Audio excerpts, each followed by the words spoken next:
markabka diyaaradaha xambaaraha Draawan oo ay la socdaan 6 markab kuwaas oo qaada gantaalada ridada dhaadheer iyo 2 gujisyo ah oo quusa badda hoosteeda kuwaas oo ay leeyihiin ciidanka badda Soomaaliya oo loo diray dalka Imaaraadka Carabta si ay uga qayb galaan dowlatus military ay sameynayaan jaamacadda Carabta.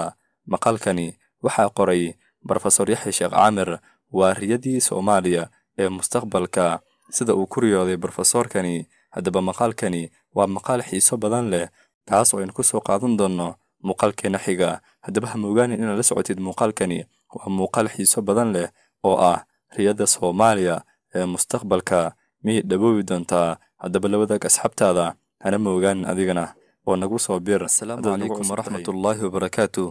daawade haddii su'aal lagu weydiiyo Soomaaliya maxay ku hormari kartaa, waxaa shaki la'aan ah in dadka oo dhan ay ku jawaabi lahaayeen inay Soomaaliya ka faa'iidaysato kheyraadka dhulkeeda ku jira sida shidaalka, macdanta, dahabka iyo waxyaalaha kaleeto oo ku jira dhulka Soomaaliya.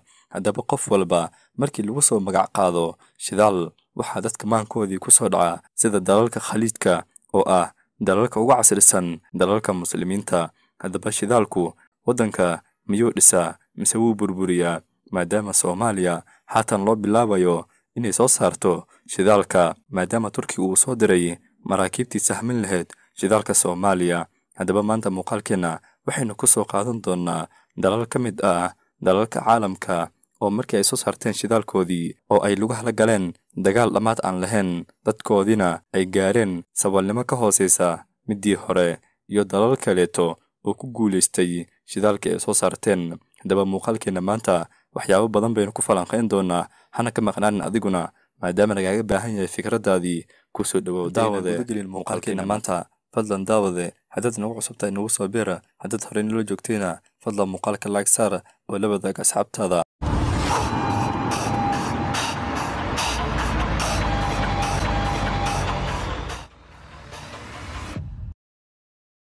shidaalku waa kheyraad Alle subxaanahu wa tacaala uu ku manaystay bani'aadamku. haddii si fiican looga faa'iidaystaa dadku waxay gaari karaan heer aan la qiyaasi karin hantida ay ka heli karaan maadaama shidaalku uu yahay dakhli aad u sareeya waddamadana uu ka dhigo mid qani ah, halka dalalka qaarkood shidaalku uu geliyey dagaallo sokeeye iyo isfahan la'aan oo ka dhex bilaabatay shacabkii waddankaasi taas oo gaarsiiyey heer saboolnimadu ay gaaraan diilinta ugu hooseysa ee faqiirnimada. Haddaba dalkeena Soomaaliya waxaa loo bilaabi rabaa inay soo saaraan shidaalkoodii maadaama haatan Turkigu uu bilaabay inuu sahmiyo shidaalka Soomaaliya. kadib natiijada soo baxday ayay ku dhaqaaqi doonaan. Haddaba haddii aynu ku horumarno dalalka ku fashilmay shidaalkoodii waxaa ka mid ah dalka Jad. dalka Jad wuxuu dhacaa bartamaha qaaradda Afrika waxaana ka mid yahay dalalkii uu guumeystay Faransiisku. kadib guumeysigii Faransiiska markii uu ka bixi rabay waddankaasi oo ay qaadan rabeen xornimadoodii 1950-meeyadii ayaa Faransiisku bilaabay inuu dalka Jad uu ka baaro shidaalka. kadib waxay ka heleen shidaal aad u badan oo ku kaydsan dalka Jad. kadib markii ay xornimadoodii qaateen ayay bilaabeen inay soo saartaan shidaalkoodii inkastoo aysan haysanin maalgelin aad u weyn. bangiga adduunka ayaa heshiis la galay dalka Jad inuu u soo saaro shidaalka kadibna uu la galo sheer wixii ka soo baxa ee hantida shidaalka in hadhow loo celiyo bangiga adduunka kaas oo markii hore deemin rabay dalka Jad.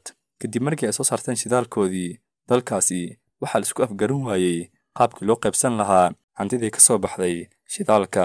intaas waxaa dheeraa in waddanka uu lahaa jabhadooyin oo ku dagaalama madaxtinimada siyaasadda ee waddankaasi taas oo ay dhexla siiyeen inay galaan burbur aad u weyn maadaama markii horetaba bangiga adduunka uu waday mashaariicdani.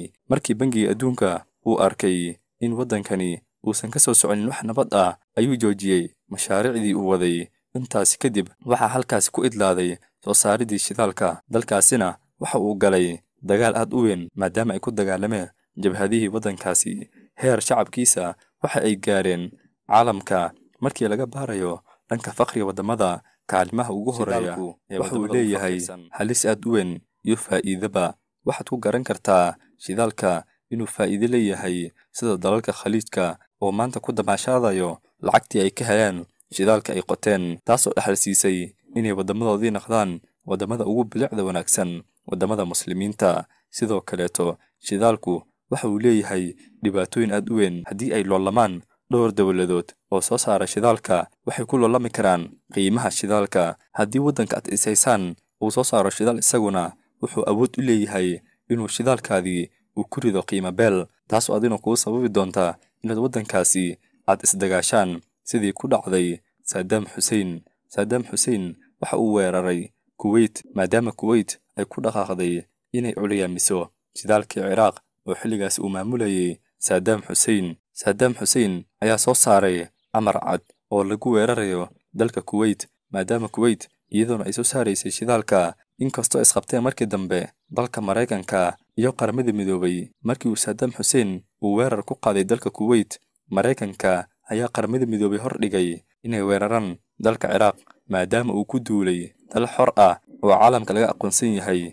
Kadib Maraykanka iyo xulafadiisii reer galbeedka ayaa iskaashaday si ay u weeraraan dalka Ciraaq, maadaama Maraykanku waa islahaayeen inuu haysto Saddam Hussein hubka nukliyeerka ee wax gumaada, kaas oo ay ka cabsinayeen inuu qabo Saddam Hussein. Kadib waxay soo weerareen dalkii Ciraaq, heer waxa ay gaarsiiyeen dadkiisa inay barakaciyaan ayna laayaan ciidankii Ciraaq, ilaa heer uu gaaray Saddam Hussein inuu baxsado oo uu ku dhunto meel. Isagana waa la soo qabtay waana la daldalay maalin Ciid Carafa ay tahay, waxaana lagu daldalay dalka Ciraaq.